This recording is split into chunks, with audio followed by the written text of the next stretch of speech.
আল্লাহ রাব্বুল আলামিন এর দরবারে লাখো কোটি শুকরিয়া যে আল্লাহ তাআলা আমাদেরকে মুসলমান হিসাবে দুনিয়াতে পাঠিয়েছেন, ঈমানদার বানিয়েছেন এবং আল্লাহর বিধান নামাজ আদায় করার তৌফিক দান করেছেন। এবং মাগরিবের নামাজ আদায় করার পর আল্লাহ রাব্বুল আলামিন আমাদেরকে মহাব্বত করে ভালোবেসে দুনিয়ার মধ্যে সবচেয়ে দামি মজলিস কোরআনে কারীমের তাফসীরের মজলিসে বসার তৌফিক দান করেছেন। এই জন্য দিল থেকে শুকরিয়া জানাই আলহামদুলিল্লাহ। আল্লাহ রাব্বুল আলামিনের নিয়ামতের শুকরিয়া আদায় করা এবং আল্লাহর কাছে বলা যে আল্লাহ আপনি আমাদেরকে দ্বীনি কাজ করার তৌফিক আরও বাড়িয়ে দেন। আমার দুনিয়ার জীবনটাকে আপনি সুখময় করেন, আখিরাতের জীবনটাকেও সুখময় করেন। হে আল্লাহ, আপনি আমাকে দুনিয়ার কাজে না লাগিয়ে আমার সময়টুকু দিনের কাজে লাগানোর তৌফিক দান করেন। আল্লাহ রাব্বুল আলামিন কাউকে ভালোবাসেন বা কাউকে ভালোবাসেন না এটা বোঝার জন্য বলা হয় তুমি দেখো তোমার কর্মটা কি, তোমার আমলটা কি। যদি তোমাকে আল্লাহ তাআলা দ্বীনি কাজে লাগিয়ে রাখে, ভালো কাজে লাগিয়ে রাখে, তাহলে আল্লাহ রাব্বুল আলামিন তোমাকে মহাব্বত করে ভালোবাসে। আর যদি আল্লাহ তাআলা তোমাকে দুনিয়ার কাজে লাগিয়ে রাখে, দুনিয়ার ব্যস্ততার মাঝখানে ফাঁসিয়ে রাখে, তাহলে মনে করতে হবে আল্লাহ তোমাকে মহাব্বত করেন না। এই জন্য বান্দা যত নেক কাজ করে, যত দ্বীনি কাজ করে, সেটা আল্লাহ রাব্বুল আলামিনের মহাব্বত ভালোবাসার পরিচয়। আল্লাহ পাক আমাদের সকলের দুনিয়ার জিন্দেগিটাকে আরও সুন্দর করে দেন এবং বেশির চেয়ে বেশি দিনের কাজে সময় ব্যয় করার তৌফিক আল্লাহ আমাদেরকে দান করেন। আল্লাহ তাআলা এই মজলিসের উসিলা করে আমাদের পিছনের গুনাহ খাতাগুলোকে মাফ করে দেন।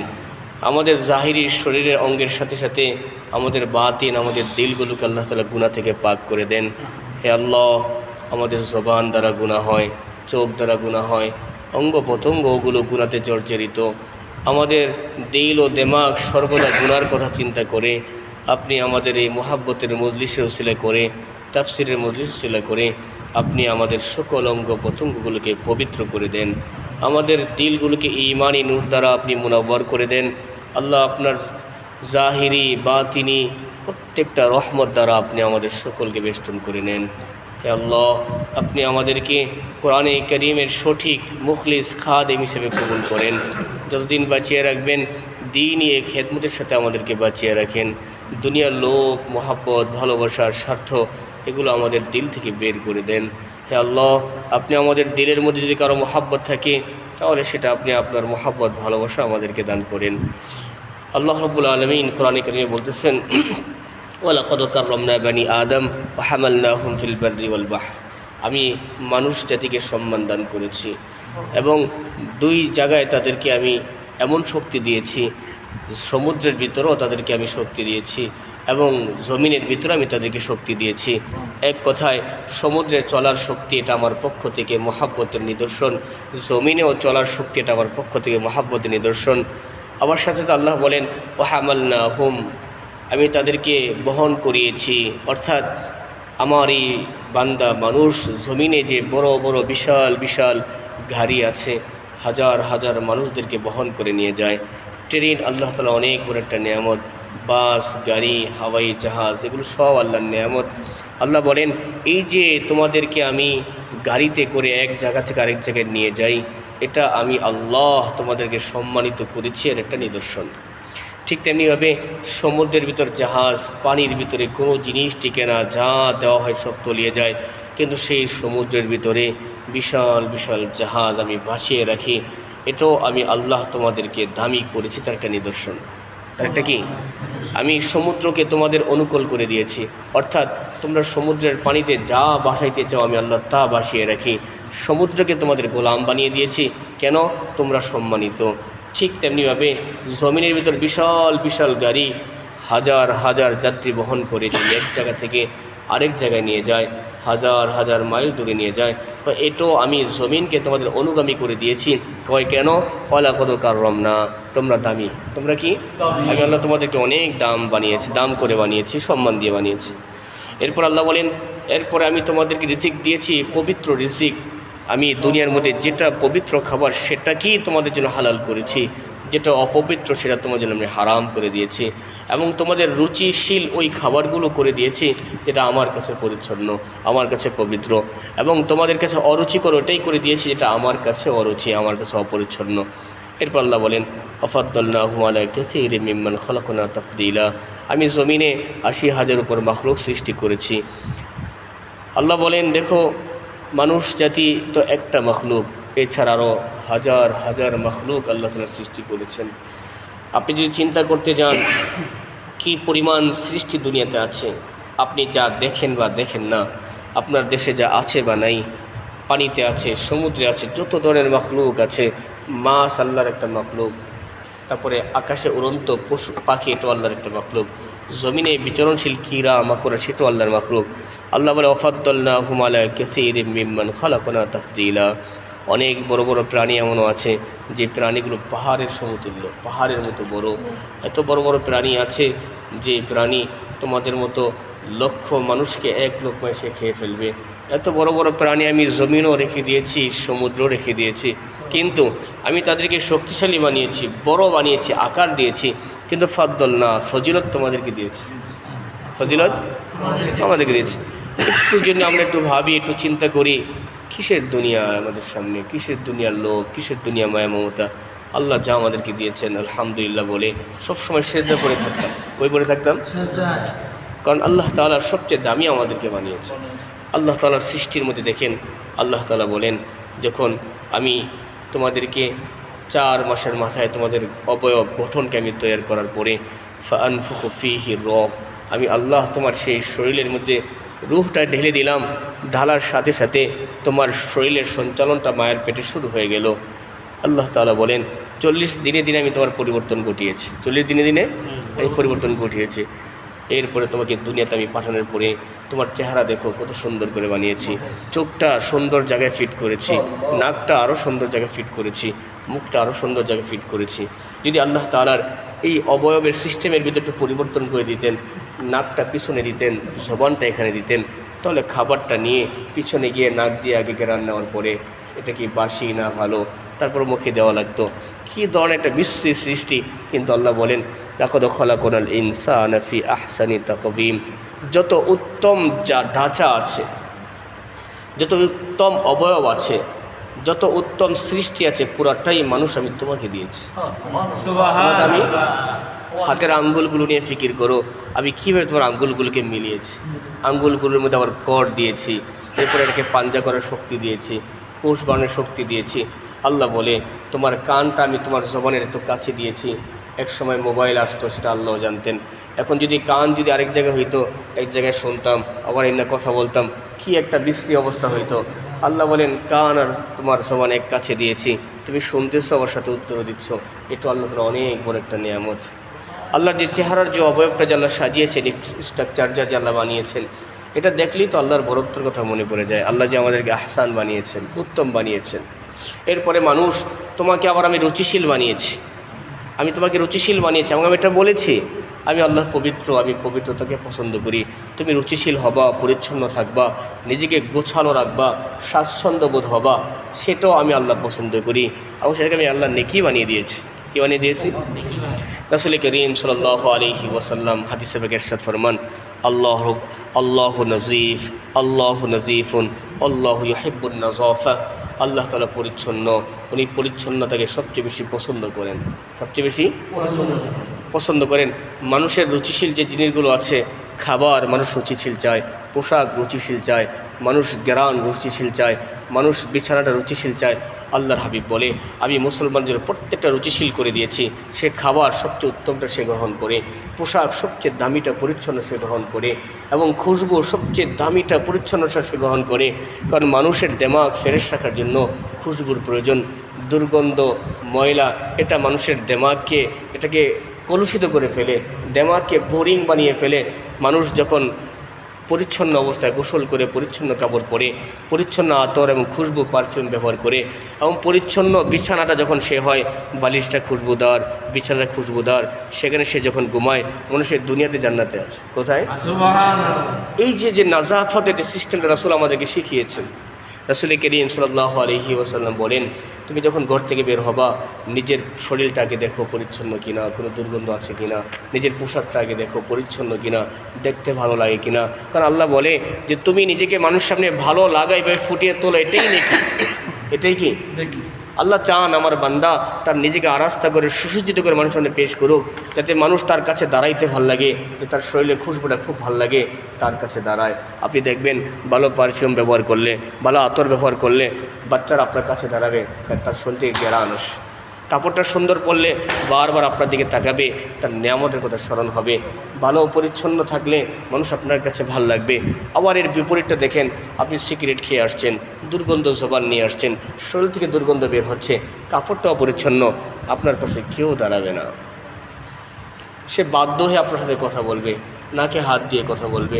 নামাজে আপনি দাঁড়ালে সে আরেক দিকে গিয়ে চলে যাবে, কয় কেন, কয় সে অপরিচ্ছন্ন। কি তার সাথে দাঁড়াইলে দেমাগ নষ্ট হয়ে যায়, দেমাগে প্রেশান চলে আসে।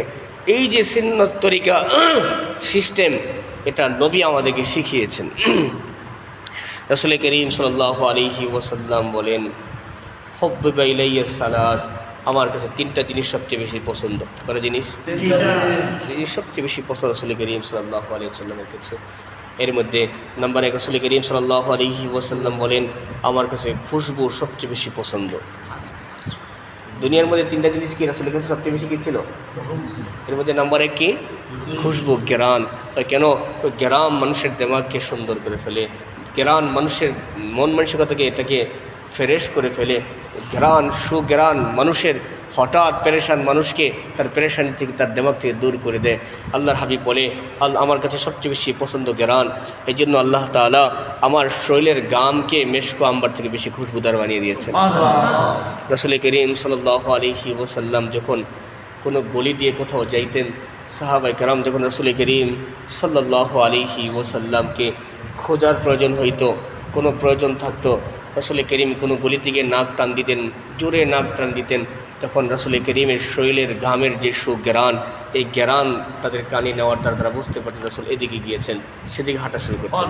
রাসূল যে রাস্তাটা হাঁটতেন সেই রাস্তাটা খুশবুদার হয়ে থাকতো। রাসূল কেন? রাসূল করিম একটু অনেক বেশি খুশবু ব্যবহার করতেন। কী করতেন? এবং রাসূল করিম শরীরের ঘামটাও খুশবুদার ছিল। কী ছিল?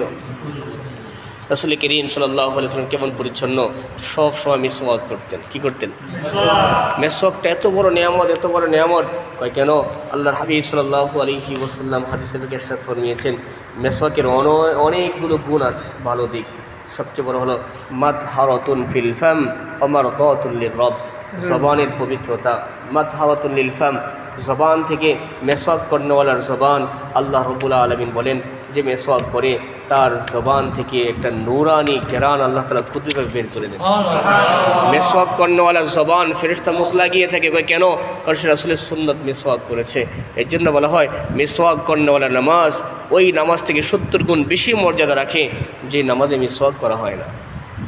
কি করা হয় না? আপনি ব্রাশ করে আসছেন, সবচেয়ে দামি পেস্ট ব্যবহার করেছেন, সবচেয়ে ভালো মানজন ব্যবহার করেছেন, আল্লাহর হাবিব বলে আপনার মুখ থেকে ঘ্রাণ আসতেছে, আপনি এলাচি খায়ে মসজিদে আসছেন, তারপর আপনার নামাজ থেকে এক ওয়াক্ত নামাজের একই সওয়াব পাবেন। যখন আপনি মিসওয়াক করে আসবেন, মিসওয়াকের বদলতে আপনার এক নামাজ 70 গুণ নামাজের সওয়াব হবে। এবং রাসূল করিম বলেন মিসওয়াকের সবচেয়ে বড় ফজিলত হলো সে মরতে দেরি আল্লাহ তার ঈমানের সাথে তাকে মৃত্যু দিবে সোজা জান্নাত। কত বড় পবিত্রতার কথা খেয়াল করা হয়েছে।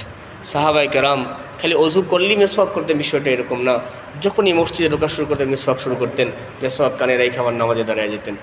তিরমিজি শরীফের হাদিস, রাসূল করিম সাল্লাল্লাহু আলাইহি ওয়াসাল্লামের হাদিস, এক সাহাবী উনি এই পরিমাণ মিসওয়াক করতেন, এই পরিমাণ মিসওয়াক করতেন, মিসওয়াককে কখনো পকেটে রাখতেন না, কানে রাখতেন। কোথায়? কানে রাখতেন। যেমন মিস্ত্রি সবসময় কোথায় রাখে? কানে। কলমকে কানে রাখে। ওই সাহাবী সবসময় মিসওয়াক কোথায় রাখতেন? কানে রাখতেন। একটু পরপর মিসওয়াক, কারোর সাথে কথা বলতে গেলে মিসওয়াক, নামাজে দাঁড়াইলে মিসওয়াক, মসজিদে আসলে কি এইমাত্র নামাজ পড়ছে, নামাজ শেষ, আবার মিসওয়াক, আবার কানে রেখে আবার দাঁড়ায় গেছে। কী পরিমাণ রাসূল করিমের সুন্নতকে তোনারা আপনিয়ে নিয়েছিলেন। আব্দুল বিন ওমর রাদিয়াল্লাহু তাআলা আনহুর ব্যাপারে বলা হয়, আসলে আমরা দিন মানি না বেদা আমার কাছে এগুলো কাল্পনিক মনে হয়। কি মনে হয়? তখন জানি আজগুবি, হুজুর এগুলো বাদ দেন, অন্য কিছু বলেন, এগুলো আজগুবি মনে হয়। না না, দিন যদি আমরা মানতাম, আসলে দিনের মধ্যে যে কি মজা, কি লাজ্জাত আল্লাহ রেখে দিয়েছেন, আসলে টাকা পয়সার মধ্যে কিচ্ছু রাখা নেই। টাকা পয়সার মধ্যে, দুনিয়ার স্বার্থের মধ্যে কিচ্ছু রাখা নেই। আল্লাহ যেই মজা আর যেই শান্তি, যেই সুখ আল্লাহ দিনের মধ্যে রেখে দিয়েছেন, যদি দিনটাকে সঠিকভাবে বুঝতাম, দিনটাকে সঠিকভাবে আপনাইতাম, তাহলে আমাদের জীবনটাই কেমন হইতো। নিজে এহসাস করতেন যে দুনিয়াটাই আপনার কাছে জান্নাত। সারা দুনিয়ার মানুষের কাছে দুনিয়াটা পেরেশান হলো, আপনার কাছে জান্নাত মনে হইতো। কেন? আপনি রাসূল করিমের সুন্নতের উপর চলেছেন, পরিপূর্ণ দিন মেনে চলতেছেন। তো বলা হয় যে মিসওয়াকের মধ্যে অনেকগুলো ফজিলত। কেন? মিসওয়াক মানুষের পরিচ্ছন্নতার অনেক বড় একটা নিদর্শন, অনেক বড় কি নিদর্শন। এই জন্য মুসলমান হিসেবে সবসময় মিসওয়াকের অভ্যাস থাকা চাই। মিসওয়াকের অভ্যাস আসেনি, সবসময় করবেন, 5 ওয়াক্ত নামাজে করবেন, পকেটেও রাখবেন, ঘরেও রাখবেন, 2-3টা করে রাখবেন। কয়েকটা করে রাখবেন মিসওয়াক? কয়েকটা করে রাখবেন। মসজিদে একটা রাখবেন, বাসায় একটা রাখবেন, পকেটে একটা রাখবেন। এতে হারায় গেলে আবার কি? মুসলমানদের পরিচয় কি? মিসওয়াক, তাসবিহ, এগুলো মুসলমানের পরিচয়। মিসওয়াক, তাসবিহ, আতর, এগুলো মুসলমানদের পরিচয়। মুসলমানদের অর্জন কি? এদিকে খেয়াল করেন। মুসলমানদের অর্জন কি? মুসলমানদের সামান কি? মিসওয়াক, তাসবিহ, এরপর আতর। এই 3টা জিনিস কমন, বাধ্যতামূলক আপনার কাছে রাখবেন। এটাই মুসলমানদের পরিচয়, এটাই মুসলমানদের সামান, এটাই মুসলমানদের অর্জন। কেন? 3টা সুন্নাত। 3টা কি? আপনি রাস্তায় হাঁটতেছেন, অনেক জিকির করনেওয়ালা, দিলে জিকির জারি আছে, অনেক কিছু, কিন্তু রাস্তায় হাঁটতে গেলে মুখ দ্বারা সময় জিকির আসে না, আসে? কিন্তু যদি আপনার হাতে একটা তাসবিহ থাকে, কি থাকে? ওই তাসবিহকে অনেক এমনি জিকির করতে মনে চায়, হয় কি হয় না? অনেকে বলবেন হুজুর এটা তো দেখাওয়া। দেখুক, রাসূল করিম সাল্লাল্লাহু আলাইহি ওয়াসাল্লাম হাদিসে পাকে ইরশাদ ফরমিয়েছেন, আমল এমনভাবে করো, আমল এত বেশি করো যে মানুষ দেখলে বলে এই যে অহংকারী। কি বলে? কি বলে? অহংকারী। মানুষ রিয়াকার বলে, অহংকারী বলে। হ্যাঁ করেন, মানুষ বলুক, কিন্তু মানুষ অহংকার করে বললেও আমি যে আমলটা করতে সেটা আল্লাহর আমল। কার আমল? আল্লাহ। 1 দিন 2 দিন বলতে বলতে একসময় বলবে না আসলে আমরা ভুল বলতাম, সে তো অহংকারী না, এ তো তার অর্জন, তার আমল, এটা তার দৈনন্দিন, এটা তাসবিহ বানিয়ে ফেলছে। এই জন্য সব সময় এত বড় বড় মোবাইল পকেটে রাখতে পারি কি পারি না? তখন তো ওজনদার মনে হয় না। একটা মিসওয়াক, একটা তাসবিহ অত ওজন না, কি না? অত কি না? একটা আতর, ছোট একটা শিশি। আজকে আমরা মুসলমান, আমাদের বাংলাদেশের কালচার, আমরা কেহ আতর ব্যবহার করি না। কেহ আতর, আমরা ইন্ডিয়াতে দেখছি মাশাআল্লাহ, ওদিকে অনেক গরিব ছাত্র, ওখানকার মানুষ দেখতাম খেতে পায় না, পকেটে টাকা নেই, কিন্তু টাকা হইলেই দামি দামি আতর ব্যবহার করে। কি করে? মসজিদে গেলে সবার কাছে আতর, সবাই আতর দিচ্ছে। কেন? তো মুসলমানদের সবচেয়ে বড় পরিচ্ছন্নতার পরিচয় হলো সে নিজেকে খুশবুদার রাখবে। কি রাখবে? খুশবুদার। আমরা দেখতাম ছাত্ররা বাসা থেকে আসলেই আর দোকানে গিয়ে দামি দামি আতর কিনতো। কি কিনতো? আমাদের সেখান থেকে অভ্যাস হয়ে গেছে, অন্য কিছু কিনি বা না কিনা আতর কিনতেই হয়। আতর কি? আপনার আমার বাসায় গেলে দেখবেন আমার বাসায় 4-5টা আতর সব সময় থাকে, দামি দামি আতর রেখে দেয়, দরকার আছে, বড় হাদিয়াও মানুষ দিচ্ছে এরপরে। কারণ এটা হলো মুসলমানদের সবচেয়ে বড় অর্জন। আপনি কোথাও যাবেন আতর ব্যবহার করেন, ঘুমাবেন বালিশে আতর ব্যবহার করেন, বিছানায় আতর ব্যবহার করেন, রুমের চাদরে কী করে পর্দা আতর ব্যবহার করেন।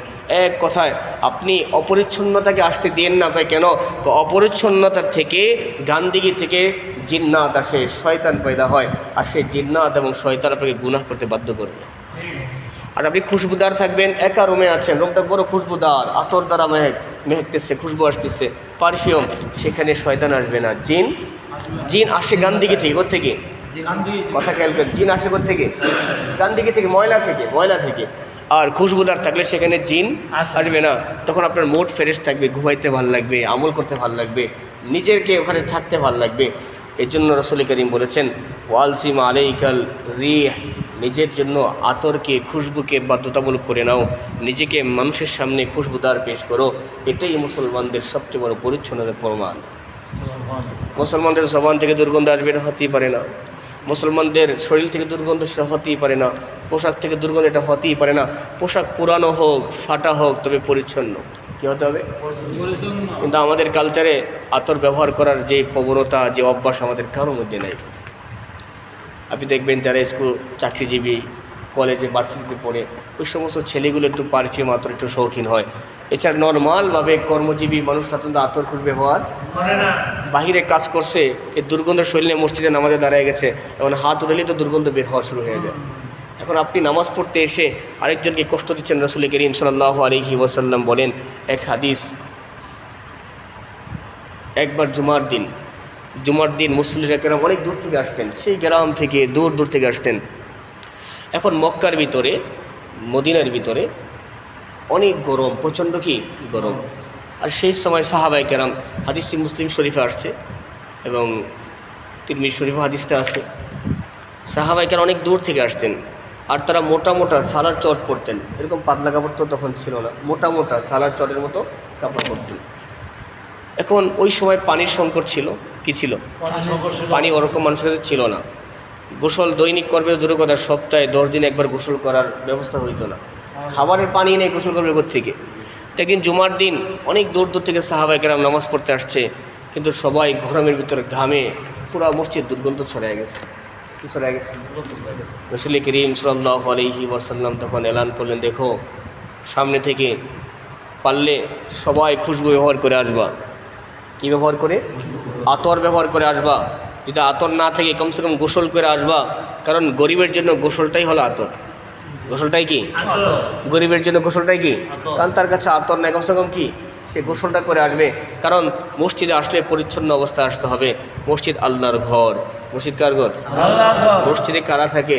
সবচেয়ে দামি মাখলুক ফেরেশতারা থাকে। কারা থাকে? আল্লাহ রাব্বুল আলামিনের মাহবুব তরিন পছন্দিদা ফেরেশতারা মসজিদে থাকে। মসজিদ খুশবুদার থাকবে, আলোকিত থাকবে, পরিচ্ছন্ন থাকবে। মসজিদে যারা আসবে তারাও নিজেদেরকে পরিচ্ছন্ন রাখবে। এটাই ঈমানের একটা অংশ। ঈমানের কি? রাসূল করিম বলে দিলেন সামনে থেকে কী করে আসবে? সবাই আতর ব্যবহার করে আসবে। ওই হাদিসের ভিতরে লম্বা আলোচনা হয়ে গেছে। মুসলমান হিসেবে আমাদের চাই সবসময় খুশবু ব্যবহার করা, নিজেকে পরিচ্ছন্ন রাখা। কারণ নিজের শরীরের ওজনটা নিজের কাছে জানা আছে, জানা থাকে কি থাকে না? কাপড়টা কি ময়লা কি মরবে না, শরীরটা দুর্গন্ধ আসছে কি আসছে না, জবান থেকে দুর্গন্ধ আসছে কি আসছে না। হতে পারে অনেকে খিলকত ফিতরিভাবে তার জবান থেকে দুর্গন্ধ আসা হতে পারে, তখন তার জন্য উচিত হলো সে লং খাবে, এলাচি খাবে, কমসে কম তার মুখের দুর্গন্ধ অন্য কারো কাছে না যায়। অন্য কারো কাছে পকেটে এলাচি রেখে দিবেন 2-3টা, একটা এলাচিটা দানা চাবাইতে থাকবেন, কখনো দুর্গন্ধ আসবে না। দেখবেন আমার মুখ থেকে ঘ্রাণ আসবে। কী আসবে? যারা সিগারেট খান, বিড়ি খায়, তাদের জন্য করণীয় হলো সবসময় কী খাবে? ও এলাচি খাবে। কী খাবে? নামাজে আসার আগ দিয়ে, বা আপনি সিগারেট খেয়ে ফেলছেন, অভ্যাস হয়ে গেছে, ছাড়তে পারেন না, কিন্তু মুখের দুর্গন্ধ থেকে তো বাঁচতে হবে। কারণ দুর্গন্ধের সাথে আপনি সুবহান আল্লাহ বললে আল্লাহ ফেরেশতারা বলে না না, তোমার এই সুবহান আল্লাহ আল্লাহর কাছে গ্রহণযোগ্য নয়, কারণ তোমার জবান থেকে দুর্গন্ধ বের হচ্ছে। যে জবান দিয়ে আল্লাহর নাম বের করব, যে জবান দিয়ে কোরআনে কারীমের তেলাওয়াত করব, যে জবান দিয়ে আল্লাহ তাআলার সামনে দাঁড়িয়ে নামাজের তেলাওয়াত করব, সেই জবান থেকে দুর্গন্ধ আসবে, এটা মুসলমান মেনে নিতে পারে না। এটা কি করতে পারে না? তো যে কথা বলতেছিলাম, আফাদ্দালনাহুম আলা কাসীরিম মিম্মা খালাকনা তাফদীলা। আপনি দেখেন মুসলমানদেরকে আল্লাহ রাব্বুল আলামিন কীভাবে সৃষ্টি করেছেন, তার পুরা সিস্টেমটাই পরিচ্ছন্ন। মুসলমানদের ঘর বাড়ি, তাদের কাজকর্ম সব কিছু রুচিশীল, সব কিছু কি দুনিয়ার মধ্যে মুসলিম একটা জাতি, সে দৈনিক গোসল করে, অন্য ধর্মের মানুষ দৈনিক কী করে না? গোসল। এটা একটা পরিচ্ছন্নতার প্রমাণ। কিসের প্রমাণ? তারপর আমরা বাংলাদেশের মানুষ তো একটু বেশি গোসল করি, অর্থাৎ দৈনন্দিন। সাধারণত সব দেশের কালচারটা আবার দৈনিক গোসল করা না, পরিচ্ছন্ন রাখা। কী রাখা? নিজেকে কী রাখা? পরিচ্ছন্ন রাখা। যে কথা বলতেছিলাম, আপনি মুসলমান, আপনি আল্লাহ তাআলা আপনাকে নিয়ামত দিয়েছেন, এই জন্য নিজেকে পরিচ্ছন্ন রাখা চাই। কী রাখা চাই? নামাজের জন্য পরিচ্ছন্ন পোশাক পরিধান করা, নিষ্পোশাক পোশাক পরিধান করা। আল্লাহর ঘর মসজিদে আসছেন, আপনি দেখেন দুনিয়াবি কোনো পার্টি বা কোনো অনুষ্ঠানে গেলে মানুষ কতটা খেয়াল করে যে পোশাকটা খুব সুন্দর হওয়া লাগবে। পারফিউম না থাকলে একজন থেকে ধার করে এনে ব্যবহার করে কি করে না? আপনাকে ভিআইপি একটা পার্টিতে দাওয়াত দেওয়া হয়েছে ঢাকাতে, আপনি দেখবেন স্যুট বুট ছোট সুন্দর পরিচ্ছন্ন পরে নিজেকে আরাস্তা করে যায় কি যায় না? আল্লাহ বলে, হ্যাঁ আমার বান্দারা, তোমার দুনিয়ার একটা জলসা, দুনিয়ার একটা প্রোগ্রামের এত দাম, আমার মসজিদের কি দাম নাই? আপনি বলেন আল্লাহর কাছে সামনে আসা এই মজলিস থেকে দামি কোনো মজলিস আছে? সুতরাং সবসময় চেষ্টা করবেন। আমাদের এক ওস্তাদ ছিলেন নূর আলম খলিল আমিনী রহমতুল্লাহি আলাই, না উনি আছেন, ওনার আরেকজন ছিলেন, অনেক বড় একজন হুজুর ছিলেন আমাদের দেওবন্দের আদব লাইনের অনেক বড় এক ওস্তাদ ছিলেন। উনি কি করতেন, ওনাকে আমরা পাই নাই, তবে নূর আলম খলিল আমিনী দাওয়াত বারকাত ওনাকে আমরা পেয়েছি দেওবন্দে যাওয়ার পরে। তো ওই হযরত কি করতেন, যখনই মসজিদে আসতেন, নামাজে আসতেন, একটু ভাবেন কি করতেন। দেখেন আমাদের আকাবিররা, আমাদের বড়রা সুন্নতকে কীভাবে আপনিয়ে নিতেন, সুন্নতকে কীভাবে অবলম্বন। প্রচণ্ড গরম, ইন্ডিয়াতে কিন্তু 47 ডিগ্রি গরম চলে, 45, 46, 47 এরকম কি 50-ও কাছাকাছি, এত গরম। মনে করেন সেখানে নর্মালি আপনি বাহিরে ছাতা ছাড়া হাঁটতে পারবেন না, ওটার যে বাতাসটা চলে না, বাতাসটা গরম, লো হাওয়া। আমরা সাধারণত কী করতাম, বাহিরে বের হইলে চাদর ভিজায়া পেঁচায় বের হইতাম, বাতাসটা লাগলে চাদরে লাগতো, মুখে লাগতো না, এত গরম ছিল। উত্তরপ্রদেশে গরম অনেক বেশি, উত্তরপ্রদেশে গরম পুরো ইন্ডিয়ার মধ্যে অনেক বেশি। তো হযরত কী করতেন, যখন নামাজের সময় হইতো, আজান হইতো, উনি আগে পাঞ্জাবি পরতেন, পাঞ্জাবি পরার পর আবার শেরওয়ানি পরতেন। কী পরতেন? এরপরে পাগড়ি পরতেন, আবায়া পইরা শেরওয়ানি পরে। শেরওয়ানি মানে কি অনেক মোটা হয় কিন্তু, যেটা বিয়েতে পরে। কোথায় পরে? আমাদের দেশে কালচারে শেরওয়ানি খালি বিয়েতে পরে, কিন্তু ইন্ডিয়ান কালচারে বিভিন্ন অনুষ্ঠানে জুমাতে মানুষ শেরওয়ানি ব্যবহার করে, ওখানকার কালচার ইসলামিক। কারণ মুসলমানদের পোশাক হলো অনেক দামি এবং বড় পোশাক। মুসলমানের পোশাক কি, আপনারা রাজা বাদশাদের অবস্থা দেখলে তাদের যে পোশাক, যাদের যে সব দেখবেন দামি, লম্বা, বিশাল, পুরা শোট বোট, এগুলো মুসলমানদের পোশাক। আর যত ছোট পোশাক আছে এটা বিধর্মীদের। ছোট পোশাক কাদের? আর বড় পোশাক কাদের? দামি এবং বড় টুপি, এটা কিন্তু মুকুট, এটা কি টুপি মুসলমানদের সৌন্দর্য, মুসলমানদের রাজা বাদশাদের সৌন্দর্য। পাগড়ি, টুপি, এগুলো কাদের? এগুলো ইংরেজরা, ইহুদি, খ্রিস্টান, তারা এগুলো পরে না, তাদের কাছে এই কালচার নাই। বোরকা, হিজাব, আবায়া, শেরওয়ানি, আবা কাবা, আরও দামি দামি, এটি সব মুসলমানদের পোশাক। কাফেররা দেখবেন শর্টকাট পোশাক, তাদের কাছে পোশাক না পরলে তারা ভালোবাসে, কারণ তারাও অপরিচ্ছন্ন জাতি। কি জাতি? তাদের পোশাক আশাকও অপরিচ্ছন্ন, রুচিহীন। আর মুসলমানদের প্রত্যেক জিনিস রুচিশীল। আল্লাহ বলে ফাদ্দালনাহুম আলা কাসীরিম মিম্মান খালাকনা তাফদীলা, আমি আল্লাহ মুসলমানদেরকে সবচেয়ে বেশি মানুষকে শ্রেষ্ঠত্ব দান করেছি। এই জন্য তাদের শ্রেষ্ঠত্বটা তাদের পোশাকের উপর ফুটে ওঠে। কিসের উপর? কিসের উপর ফুটে ওঠে? আপনি দেখবেন যে যত বেশি দিন মাননেওয়ালা, দিনকে ফলো করনেওয়ালা, তাদের পোশাক আদি টাকা না থাকলেও তাদের পোশাকটা সবচেয়ে পরিচ্ছন্ন হয়। তার কারণ তিনটা জিনিস সবচেয়ে বেশি পছন্দনীয় হয় মানুষ জীবনে। সবচেয়ে খাবার সবচেয়ে ভালো চায় মানুষ। কি চায়? খাবার সবচেয়ে কী চায়? পোশাক সবচেয়ে পরিচ্ছন্ন চায়, নিজেকে সবচেয়ে স্ট্যান্ডার্ড, কোয়ালিটিপূর্ণ, খুশবুদার রাখতে চায়। চায় কি চায় না? এরপরে জীবন চলার ক্ষেত্রে মানুষ চায় জীবন সঙ্গীটা সবচেয়ে হাজার একটা হোক। চায় কি চায় না? চায় কি চায় না? সাধারণত আপনি দেখবেন দিনদার তবকা, দিনদারের মধ্যে আবার আলেম ওলামা একটু খাস, একটু কি আপনি দেখবেন চারোটা কোয়ালিটি ওনাদের মধ্যে পাওয়া যায়। দেখবেন চারোটা কি, তাদের পোশাক সবচেয়ে স্ট্যান্ডার্ড হবে।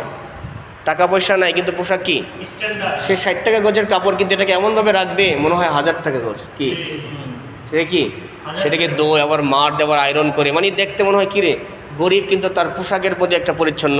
দেখবেন খুশবু খালি আসলে তার শরীর থেকে আসে, খুশবু আসলে। আবার খাবার তারটা সবচেয়ে পরিচ্ছন্ন খাবে, সুস্বাদু করে, লাজিজ করে সুস্বাদু খাবে। এবং দুনিয়ার মধ্যে সবচেয়ে পছন্দিদা জিনিস নারী, আল্লাহ সবচেয়ে দামি খুবসুরত তাদেরকে দিয়ে থাকেন। তাদেরকে কি কেন? তারা দিনওয়ালা। কি বলা? কি বলা? এটা কোয়ালিটি। যে ইসলাম হিসাবে মুসলমানদের জন্য 4টা জিনিস খুব ফলো করা চাই। আল্লাহ বলেন ওই যে হযরত উনি গরমের ভিতরে পাঞ্জাবি পরতেন, গেঞ্জি পরতেন, পাঞ্জাবি পরতেন, এরপরে শেরওয়ানি পরতেন, এরপরে মসজিদে যাইতেন। এত গরম, শরীর থেকে গাম বায়া বায়া বসতো। সবাই বলতো হযরত এই গরমের মধ্যে এত পোশাক কেন পরছে? এত পোশাক কেন পরছেন এই গরমের মধ্যে? আপনি বলতেছেন আল্লাহর ঘরে আসছি। কার ঘরে? আল্লাহর সামনে হাজির হব, সবচেয়ে দামি পোশাক পরে নিজেকে আরাস্তা করে আল্লাহর সামনে পেশ করতেছি। আল্লাহ যদি এর উসিলা আমাকে ক্ষমা করে দেন। চিন্তা করছেন ওনারা কি চিন্তা করতেন? হ্যাঁ, ওনারা কি চিন্তা করতেন যে নিজেকে কিভাবে খুবসুরত রাখা যায়, পরিচ্ছন্ন রাখা যায়। দিন আমাদেরকে এগুলো শিখিয়েছে, ইসলাম আমাদেরকে এগুলো শিখিয়েছে।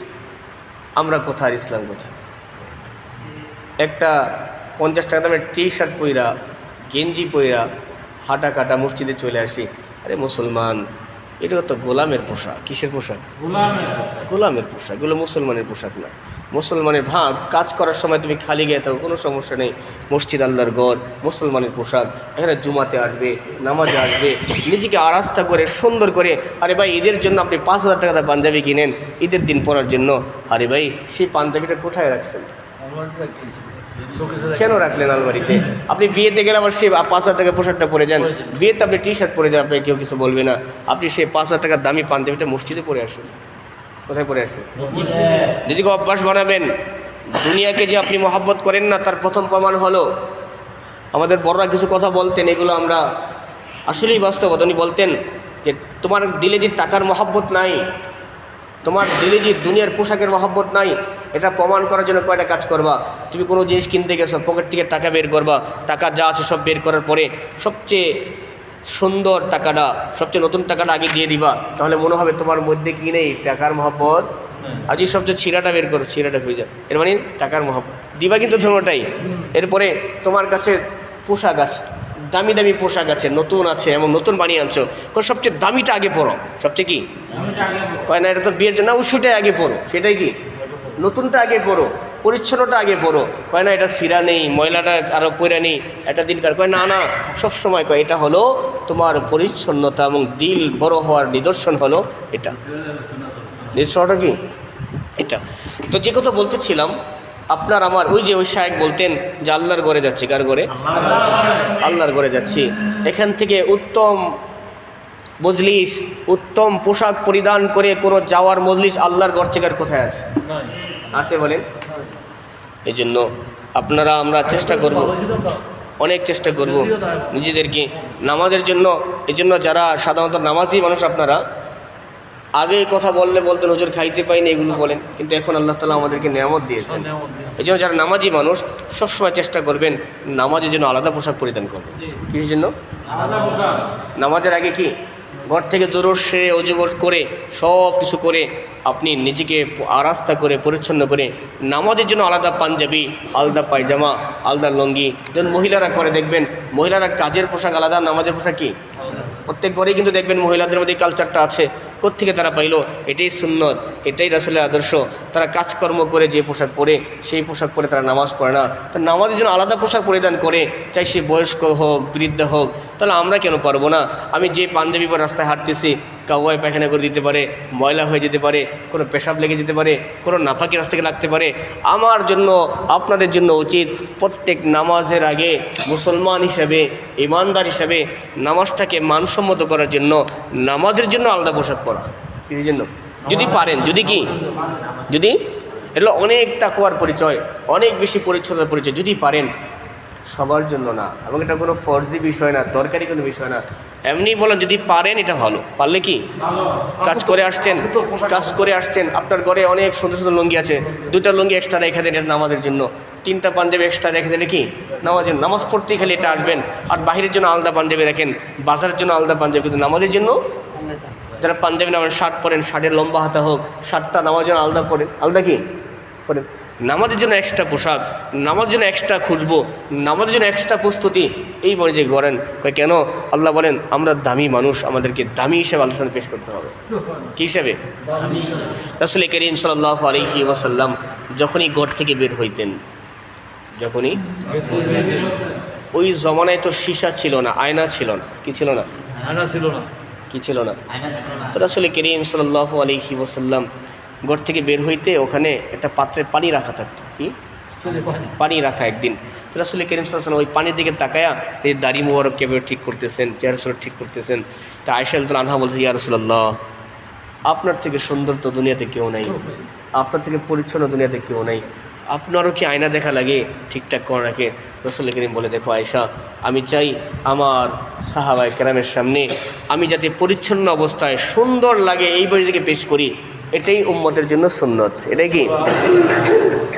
এটাই কি যেইভাবে মানুষের কাছে ভালো লাগা যায় সে নিজেকে পেশ করেন। এভাবে কি আমার কথা বুঝতেছেন আপনারা?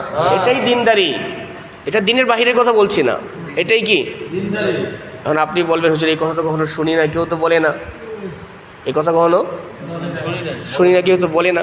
এটাই আসল দিনদারি, নিজেকে মানুষের সামনে ভালো লাগা করে তুলে তোলে। কারণ মানুষের ভালো লাগা এটাই নাকি, এটাই কি, এটাই সব। আল্লাহ বলেন দেখেন, ওমান কানা ফি হাযিহি আমা ফাহুয়া ফিল আখিরাতি আমা ওয়া আদাল্লু সাবিলা। আল্লাহ বলে যারা এই দুনিয়াতে দিন থেকে, কোরআন থেকে, শরীয়ত থেকে দূরে থাকে, কোরআন থেকে দেখার পর আনদেখা করে অন্ধ হয়ে থাকে, আছে না একটা জিনিস আমি জানতেছি এটা হারাম, এটা অবৈধ, আমি জানি এটা উচিত না আমার জন্য, তারপর আমি করতেছি, মানে দেখো আনদেখা করতেছি, যাইনো আনজানা করতেছি, আছে কি নাই, শুইনো আনশোনা করতেছি, আছে না এরকম? যদি শুনলে যদি আবার মানা লাগে, দেখলে যদি আবার এটা ছেড়ে দেওয়া লাগে, তো আল্লাহ বলেন যারা দুনিয়াতে দিন থেকে অন্ধ হয়ে চলতো ফাহুয়া ফিল আখিরাতি আমা, তারা কিয়ামতের ময়দানে অন্ধই থাকবে। আল্লাহুবিল্লাহ, কি থাকবে? অন্ধই থাকবে। আপনি কাকে ধোঁকা দিবেন? কাকে ধোঁকা দিবেন? রাস্তাতে হাইটা যাচ্ছেন, এক লোক সিগারেট খাচ্ছে, আপনাকে দেখে আড়ালে চলে গেছে, ওর সিগারেটটা লুকিয়ে ফেলছে, আল্লাহুবিল্লাহ, আপনার ভয় তার দিলে আছে, আল্লাহর ভয় দিলে নেই। কার ভয়? রাস্তায় পিরাতে বৈশা চেহারা খুইলা মহিলারা কথা বলতেছে, কারা? আপনি গেলেন নামাজ পড়ে কাশি দিলেন, সব ঘুমটা মাথায় দেওয়া শুরু করলো, একটু পিছনে যাওয়া শুরু করলো, হায় আল্লাহর ভয় নাই, মানুষের ভয়। কার ভয়? মানুষের ভয়, আল্লাহর ভয় নাই। কার ভয়? আল্লাহর ভয় নাই। সমাজ কি বলবে সেটা হাজারবার চিন্তা করি, আল্লাহ কি বলবে একটু চিন্তা করি না? আমার ফ্যামিলি কি বলবে হাজারবার চিন্তা করি। আর আপনি কে, আমি কে? আমি বলার কে, আপনি বলার কে? বাবা মা বলার কে? যেখানে আল্লাহ তাআলার ভয় আপনার আমার দিলে নাই, তো বাপ মাকে ভয় করা, মানুষকে ভয় করা, আলেমদেরকে ভয় করা, হুজুরকে ভয় করা কী লাভ? যেখানে আল্লাহর ভয় নেই, কার ভয় নেই? আল্লাহ। হাসান বসরি রহমতুল্লাহ বড় আফসোস নিয়ে বলতেন, আসাফান আলান নাস, আমার বড় আফসোস হয় মানুষদের এই হালত দেখা। মানুষের বড় তো কি হায়, মানুষ আল্লাহকে মানুষ থেকে ছোট মনে করে, আল্লাহুবিল্লাহ, আল্লাহকে মানুষের থেকে কি মনে করে? কি মনে করে? মানুষকে বড় মনে করে, কিন্তু আল্লাহকে কিভাবে? মানুষের ভয়ে গুনাহ থেকে দূরে থাকে, মানুষের ভয়ে লুকিয়ে গুনাহ করে, কিন্তু আল্লাহর ভয় দিলে নাই। আপনি যে কোনো জায়গায় যান গুনাহ করার জন্য, যে কোনো আড়ালে যান, সেখানে কি আল্লাহ দেখে না? দেখে। বলেন দেখে কি দেখে না? দেখে, সবার দেখে। তাহলে আপনি মানুষের আড়ালে গিয়ে যে গুনাহ করলেন, মানুষের সামনে কেন করি না? কারণ মানুষ দেখলে কি বলবে? না আমি মুরব্বী মানুষ, আমি দাড়িওয়ালা মানুষ, সবচেয়ে বড় কথা আমি নামাজি মানুষ। কি মানুষ? আমি আলেম মানুষ। মানুষের সামনে গুনাহ কেমনে করি? মানুষ কি বলবে? এই জন্য গোপনে গিয়ে গুনাহ, গোপনে গিয়ে কি? আল্লাহ বলে হায় তোমার দিলে আমি আল্লাহর ভয়টা নাই। ফাইনামা তুওয়াল্লু ফাসাম্মা ওয়াজহুল্লাহ, তুমি যেখানে চলে যাও, যে কোনো আড়ালে চলে যাও, গোপনে চলে যাও, সেখানে কে দেখে? আল্লাহ। আল্লাহ দেখে। কে দেখে? আল্লাহ দেখে। এক মহিলা বড় খুবসুরত ছিলেন। এক মহিলা কি ছিলেন? খুব খুবসুরত সুন্দরী। তার সৌন্দর্যতার উপর তার বড় অহংকার ছিল। কি ছিল? কি ছিল? অহংকার ছিল। বড় অহংকার ছিল, বড় নাচ ছিল তার। এবং সে তার স্বামীকে সবসময় বলতো, আমার মতো সুন্দরী নারীকে যদি কোনো মক্কা মদিনার কেউ দেখে নিজেকে ঠিক রাখতে পারবে না। খালি অহংকার করতো, তাকাব্বুর করতো। কে আছে আমাকে দেখলে পছন্দ না করবে? কে আছে আমাকে দেখলে আমার দিকে বারবার না তাকাবে? খালি অহংকার করে কথা বলতো।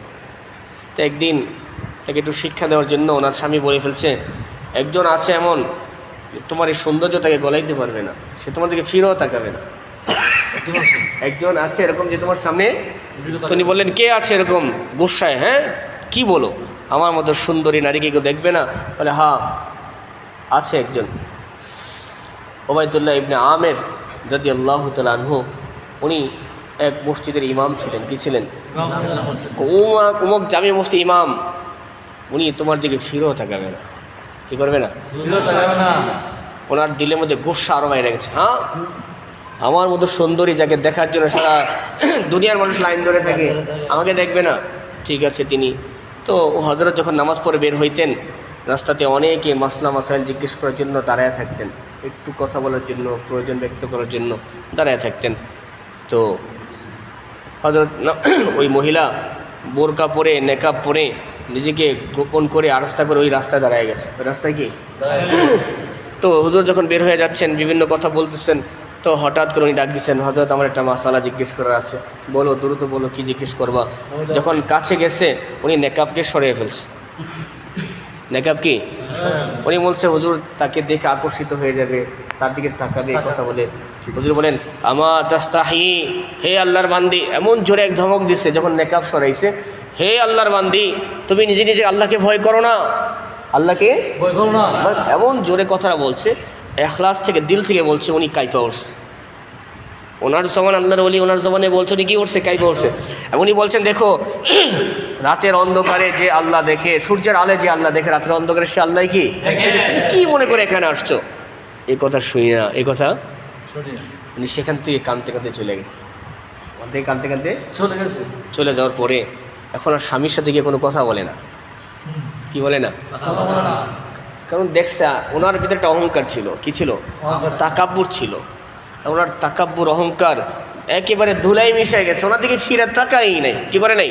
আর এমনভাবে কথা বলছে যে দুনিয়ার মধ্যে তুমি নিকৃষ্ট একটা কাজ করতেছো, তুমি কে, তোমার কিসের অবস্থা, তুমি গুনার দিকে চলে আসছো। এই কথাটা ওনার দিলে এমন লাগছে, উনি আর স্বামীর সাথে বেশি কথা বলে না, আর অহংকার করে না, তাকাব্বুর করে না। উনি নিজে নিজে কসম খেয়ে বলছে, তওবা করে ফেলছে, আজকে থেকে আমি দেখায় দিব যে আমার মতো নারী ভালো হইতে পারে কি পারে না। সুবহানাল্লাহ। কি বলতেছে? আমার মতো নারী। এখন ওনার স্বামী বলতেছে, হায় ওবায়দুল্লাহ ইবনে আমের এমন কি একটা শব্দ বলছে, আমার নারীর জীবনটাই পরিবর্তন করে দিচ্ছে। উনি সবসময় বলতো, রাতের বেলা জিজ্ঞেস করতো আমার প্রয়োজন থাকলে বলো, মানে সারা রাত নামাজ পড়তো, তাহাজ্জুদ পড়তো, আর দিলে দিলে এত ব্যথা। আমার মতো নারী যে অহংকার তাকাব্বুর নিয়ে মানুষকে আকৃষ্ট করতো, আমি কেন ভালো হইতে পারবো না? উনি পারলে, আল্লাহর ভয় থাকলে আমার কেন আসবে না? এই কথা দিলে এমন লাগছে, সেই দিন থেকে তওবা করে আল্লাহর নেককার বান্দি হয়ে গেছে। আসলে আমাদের জীবনে একটা সময় মনে আসে একটু হিম্মত করার প্রয়োজন, একটু ধাক্কা দেওয়ার প্রয়োজন, নিজেকে ধমক দেওয়ার প্রয়োজন। আর কত আর আপনি জানেন আব্দুল কাদের জিলানী রহমতুল্লাহি আলাইহির কথা শুনেছেন, জুনায়েদ বাগদাদী রহমতুল্লাহি আলাইহির কথা শুনেছেন, আর বড় বড় আল্লাহর ওলিরা আছেন এরকম। জুনায়েদ বাগদাদী রহমতুল্লাহি আলাইহি অনেক বড় কুস্তিগির ছিলেন। কি ছিলেন? লড়াকু ছিলেন। কি ছিলেন? উনি কি করতেন? লড়তেন, মানুষের সাথে কুস্তি করতেন এইভাবে। আর সবসময় গান পছন্দ করতেন। কি করতেন? গিটার নিয়ে সমুদ্রের পাশে বসে গান গাইতেন, মুস্তি চলতেন, এনজয় করতেন। লাইফ স্টাইল এক একজনের এক এক রকম না? খেলোয়াড়দের লাইফ স্টাইল একরকম না, ফুটবল খেলোয়াড়দের লাইফ স্টাইল একরকম, ক্রিকেট খেলোয়াড়দের একরকম, একেবারে কাবাডি খেলোয়াড়দের একরকম, কোটিপতিদের লাইফ স্টাইল একরকম, তাদের ছেলেমেয়েদের চাল চলন একরকম, তাদের নারীদেরও চাল চলন কি। আপনি আরব কান্ট্রিতে দেখবেন বিশাল বড় শায়েক, আরবের বড় বড় জুব্বা পণ্যওয়ালা, তাদের নারী কোটি কোটি টাকার মালিক, তাদের লাইফ স্টাইল একরকম। মানে এক একজনের লাইফ স্টাইল কি। তো উনি এত বড় কুস্তি লড়াকু, সবাই জানে, সবাই কি জানে। উনি গান গাইতেন, মস্তিষ্কে চলতেন। একদিন হঠাৎ করে তার একটা আয়াত মনে করো, আর কত, আর এখনো কি ফিরে আসবা না? এখনো কি তোমার দিলের মধ্যে এখনো কি আল্লাহর ভয় জাগবে না? এই কথা তার মাথায় স্মরণ হয়ে গেছে। তার দিল কাইপা উঠছে, সব ফালাই দিচ্ছে। হায়, এত বছর হয়ে গেল, এখনো দিলের মধ্যে আল্লাহর ভয় আসলো, এখনো গুনাহ, এখনো নাফরমানি, এখনো দুনিয়ার লোভ, এখনো দুনিয়ার লালসা নিয়ে চলতেছে। একটা কথা ওনার জিন্দেগিকে চেঞ্জ করে ফেলছে। আল্লাহর দরবারে গিয়ে তওবা করে, জুনায়েদ বাগদাদী আজকে সবাই জানে, উনি লড়াকু কিস্তি কেউ জানে না। ওনার ওই গুনার লাইফ স্টাইলের কথা কেউ জানে না। যদি যে আল্লাহর ওলি বুজুর্গ, সেটা সবাই জানে। কেমন বুজুর্গ? একদিন ওনার এক খাদেম, হঠাৎ করে বলতেছে, হজরত আমি আপনার দরবার আর থাকবো না, আমি চলে যাব। আপনার দরবার আমি আর থাকবে না, চলে যাবো। বলতেছে, কি হঠাৎ করে আমার সাথে তো চলাফেরা মহব্বত, হঠাৎ করে আমার থেকে দূরে চলে যাবে, কারণটা কি? কোনো কারণ তো নেই, লজিক তো কি। হুট করে যে বলো আপনার সাথে আমি আর চলবো না, কী রে কারণ কি? কারণ তো থাকবে, হয়তো কোনো সমস্যা, কোনো ঝামেলা। তো বলে তুমি চলে যাবা কেন? না হজরত আমি আর থাকবো না, এখানে আসছিলাম অনেক আশা নিয়ে, কিছুই পাইনি। আসছিলাম অনেক আশা নিয়ে। হযরত বলতেছে মানে কি বলতেছে, কিছু পাই না, তুমি কি বলতে চাও? তুমি কি বলতো? তো জিজ্ঞেস করছে দিল খুলে, বলো তুমি কি বলো। হযরত আপনার দরবারে আসছিলাম, আপনি আল্লাহর ওলি মানুষ, বুজুর্গ মানুষ, কারামত দেখবো, অলৌকিক ঘটনা দেখবো, বড় বড় কিছু কি, কিন্তু আমি তো কিছুই দেখি না, কিছুই দেখি না, নর্মাল জিন্দিগি, নর্মাল। অত লম্বা কাছে আমি কিছুই, হয় না। অত লম্বা তাহাজ্জুদ নাই, অত জিকির ওরকম কিছু কি, উনি ওনার মতো বলতেছে। তো হযরত বলে আচ্ছা তোমাকে এই সমস্যায় পাইছে না, এই রোগে তোমাকে পাইছে। অনেকে অনেক ধরনের রোগে পায়, কিন্তু অনেকে অনেক ধরনের রোগ কি। তো হযরত বুঝে ফেলছে, আচ্ছা তোমাকে কোন রোগে পাইছে আমি বুঝে গেছি। আচ্ছা দাঁড়াও, তুমি কয় বছর ধরে আমার এখানে? কয় 10 বছর। কয় বছর? আচ্ছা বলো 10 বছরের ভিতরে কখনো এক মুহূর্তের জন্য, এক সেকেন্ডের জন্য আমাকে তুমি এমন দেখছো বা এমন কোনো কথা বা এমন কোনো কাজ করছি যেই কাজটা দ্বারা আল্লাহ নারাজ হয়েছে? কি বললেন? আমার কোনো কাজ কর্ম দ্বারা এক এক মুহূর্তে এমন কোনো কাজকর্ম তুমি পাইছো 10 বছরের মধ্যে, যেই কাজকর্ম, যেই লেনদেন, যে আচার ব্যবহারের দ্বারা যে আল্লাহ নারাজ হবে? কয় না হুজুর পাইনি। কয় 10 বছরে কোনো নাফরমানি করতে দেখছো? কয় না। তো হযরত বলতে দেখো, যার 10 বছরে এক মুহূর্তের জন্য এমন কোনো কাম নাই, আমল নাই যার দ্বারা আল্লাহ কি হয়, নারাজ হয়, তুমি বলো তার থেকে বড় বুজুর্গ দুনিয়াতে কি আছে? কি বুঝলেন? তো ওনার মাথায় ছিল কি, নতুন নতুন কারামতি দেখবো, কি দেখবো, এই 5টা ফললে 10টা বানায় ফেলবে, কে কি করে সব বলে ফেলবে, দিলের খবর। অনেক মানুষের যে কালচার, মানুষের কি লম্বা নফল পড়বে, তাহাজ্জুদ পড়বে, জিকির আজকার করবে, লম্বা ওজিফা করবে, দান খয়রাত করবে, তাহলে সে বুজুর্গ। লম্বা পাগড়ি পরবে, লম্বা জুব্বা পরবে, বিশাল বিশাল মজলিস হবে, তাহলে সে পীর সাহেব। তাহলে কি নর্মাল জিন্দিগি, আপনার সাথে চলনে ফেরা একজন মুসল্লি, নামাজি, হালাল খায়, সত্য কথা বলে, হক পথে চলে, ইসলামকে পছন্দ করে, সে আল্লাহর ওলি হতে পারে না? কয় না হুজুর পারে না। সে আল্লাহর ওলি হয় কেমনে? সে আল্লাহর ওলি হয় কেমনে? না না না, আল্লাহ ওলি হওয়ার জন্য উনি যেটা বুঝাইলেন, দেখো কারামতির প্রয়োজন নাই, লম্বা খাসা কিছুর প্রয়োজন নাই, দেখো আমার দৈনন্দিন আমল, আমার দৈনন্দিন কাজকর্মের মধ্যে কোনো নাফরমানি পাওয়া যায় কিনা। কি পাওয়া যায় না? কোনো বেপরদিকি পাওয়া যায় কিনা, কোনো দুনিয়ার লোভ লালসা পাওয়া যায় কিনা, দেখো আমার মধ্যে কিছু পাওয়া যায় কিনা। যদি আমার মধ্যে এরকম কিছু না দেখো, তাহলে বলো যেই বান্দার 10 বছরে এক মুহূর্তের জন্য আল্লাহর নাফরমানি করে নাই, আল্লাহকে নারাজ করে নাই, আপনি বলেন তার থেকে বড় বুজুর্গ কেউ আছে? হ্যাঁ, এই কথা শোনার পরে ওনার বুঝে আসছে। ওনার কি হুজুর, আমি তো আরেক তালের মানুষ ছিলাম। আমি কি একতালের মানুষ আসছে কি, ওয়াজে কান্দাইলে ভালো, না কান্দাইতে পারলে সে কোনো বক্তা না। আসলে একতালের মানুষ ওয়াজের মানে কিচ্ছা কাহিনী বললে ভালো, নাইলে কি না আসলে একতালের মানুষ যত কান্না। তফাজ্জল রহমতুল্লাহি আলাই, আল্লাহ ওনাকে মাফ করে দেন, জান্নাতবাসী করেন। এক বক্তা ছিল, কি ছিল, হবিগঞ্জে। কোথায়? তো উনি অত এলেম কালাম কিছু ছিল না, অতটা পড়ে নেই, কোরআন পারতো, শুদ্ধ তেলাওয়াত করতে পারতো, আর এমনি অল্প পড়লেও কিছু পড়ে নেই, মাদ্রাসায় কি না, কোনো আলেম না। অনেকে আছে না টানতে টানতে কি, দেখবেন অনেক যুবক আছে বিদেশ থেকে বা দেশও থেকে, আর সুর খুব সুন্দর, আর আপনি 10 মিনিট কথা খুব সুরিল বয়ান করে, ভালোই লাগে, দিল কি হয়। তো তাফাজ্জুল এরকম ছিল, রাস্তাঘাটে ওয়াজ করতো, যেন হেন ক্যাম্পাসার করতো, ওয়াজ করতো, মানে এরকম করতে করতে উনি এক সময় ভাইরাল হয়ে গেছে। কি হয়ে গেছে? এখন সবাই ওনার ওয়াজ শুনে কান্না করে, আপনিও কানবেন, আমিও কানছি শুরুকালে। আমি আমার ওয়াজ রেডি তো শুনে খালি চোখের পানি পড়তো মানুষের, দেখবেন। আচ্ছা, এই জন্য কি উনি বড় বুজুর্গ হয়ে গেছে? কি বললেন, বড় বুজুর্গ হয়ে গেছে? আসলে কান্না করা বা না করা, কান্না, সিনেমা দেখেও তো মানুষ কান্না করে। সিনেমা দেখেন আপনার মুরব্বীরা? ভিডিও দেখেন সিনেমা? আলিফ লাইলা দেখছেন না ছোটকালে? দেখেন না আলিফ লাইলা? আমার ছোটকালে আলিফ লাইলা ছিল। নাটক দেখছেনি? নাটক দেখেও মানুষ কান্না করে। এই এমন কান্না, আপনি দেখবেন ফেসবুকে এমন এমন ভিডিও দেয়, এমন এমন ভিডিও আসবে, দেখলে আপনার চোখের পানি বের হয়ে যাবে। এই জন্য কি বড় নেকি হয়ে গেছে? নাটক দেখে কান্না করলে বড় নেকি হয়ে যায়, ছবি দেখে কান্না করলে বড় নেকি হয়ে যায়। হ্যাঁ, কান্নার আল্লাহর ভয়ে আসতে হয়। কিসের? আল্লাহর ভয়ে। কারো দুঃখ শুনে কান্না করলে নেকি হয়ে যায় না। আপনাকে ওয়াজের মাধ্যমে বাবা আর ছেলের কাহিনী শুনে যাচ্ছে। কার কাহিনী? মা অনেক কষ্ট করে পালছে, ছেলে তাকে কষ্ট দিচ্ছে, এই কাহিনী শোনার কাহিনী দিচ্ছে। কি লাভ হয়েছে আপনার? কি লাভ হয়েছে আমাকে বলেন? আপনি নিজেও তো আপনার বাবাকে খাবার দেন, তো লাভ হইল কি? বোঝেন না এমন কথাটা? কি বুঝলেন? আপনি আল্লাহর ভয়ে কাঁদছেন না।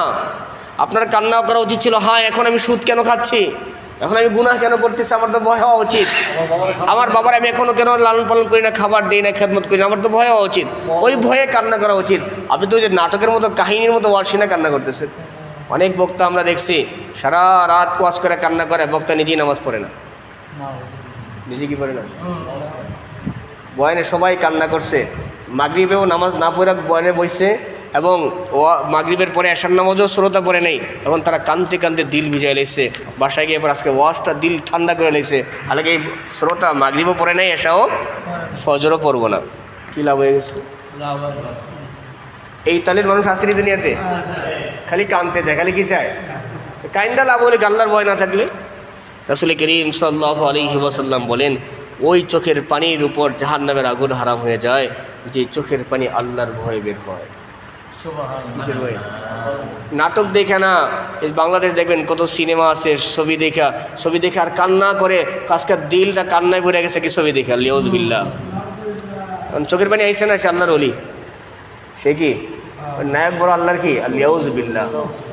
নাটক দেখা, সিনেমা দেখা, কল্প কাহিনী শুনে কান্না করা এক জিনিস, আর আল্লাহর ভয়ে কান্না করা আল্লাহ জিনিস। আল্লাহর ভয়ে কান্না করা আল্লাহর যে ওয়াদা, এক ফোঁটা চোখের পানি মানুষের জাহান্নামকে হারাম করে দেয়, সেটা আল্লাহর ভয়ে। কার ভয়ে? সেটা আপনারও আসবে, সবার আসবে। আল্লাহর ভয় আপনি দিলে নিতে পারেন। নির্জনে বসে কান্না করেন, একাকী বসে কান্না করেন, আল্লাহর কথা স্মরণ করে, নিজের গুনার কথা, অতীতের কথা স্মরণ করে, হ্যাঁ জীবনের 50 বছর শেষ করলাম, 30 বছর শেষ করলাম, দুনিয়া করতে করতে আখিরাত কী করলাম? বললে তো আমাকে এখন রেখে চলে আসবে, কোথায় আমার ছেলে, কোথায় আমার মেয়ে? এর জন্য রাসূল করিম সাল্লাল্লাহু আলাইহি ওয়াসাল্লাম বলে, সবচেয়ে বড় অসহায় হলো ওই ব্যক্তি যার আখিরাতে তার আমল নামা থেকে সে শূন্য, কিছুই নেই। সে সবচেয়ে বড় ফকির, সবচেয়ে বড় কি মিসকিন।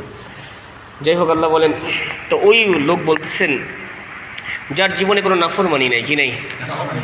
আল্লাহর বিধানের খেলাফ কোনো আমল নাই, বেপরদিকি নাই, সুন্নতের খেলাফ নাই, সেই তো আল্লাহওয়ালা। সেই কি?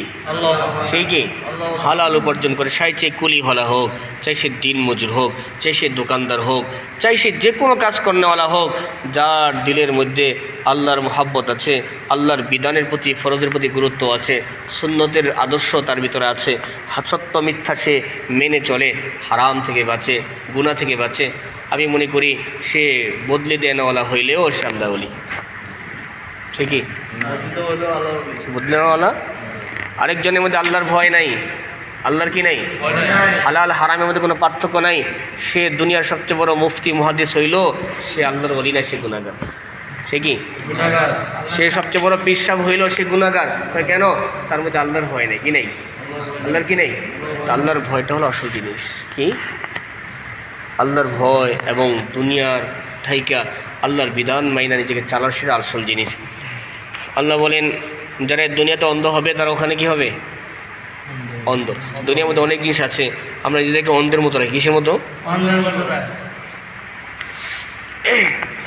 আল্লাহ বলেন, ওয়াইন কাদু লা ইয়াফতিনুনাকা আনিল্লাযী আওহাইনা ইলাইকা লিতাফতারিয়া আলাইনা গায়রাহু ওয়া ইযাল লাত্তাখাযুকা খলিলা।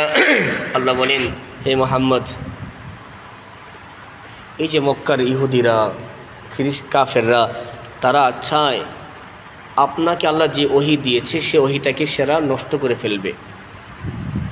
লা ইয়াফতিনুনাকা আনিল্লাযী আওহাইনা ইলাইকা লিতাফতারিয়া আলাইনা গায়রাহু, আল্লাহ যে ওহী আপনাকে দিচ্ছে সেটাকে আপনি পরিবর্তন কইরা, বদলায়া ওই কথা বলেন যেটা তারা চায়, যেটা অর্থাৎ মক্কার মুশরিকরা, তারা, অর্থাৎ আল্লাহ বলতেছেন, তারা মক্কার ইহুদি খ্রিস্টান রাসূল কারীমের কাছে আইসা বলতো যে আপনি আপনার যে কথাটা আছে আমাদের মন মতো বলেন, আমাদের আল্লাহ যেইভাবে না সেইভাবে না, আপনি আমাদের মন মতো, আমাদের যেটা বললে ভাল লাগবে আমরা পছন্দ সেটা আপনি বলেন, যেটা ভাল লাগবে সেটা আপনি বললেন না।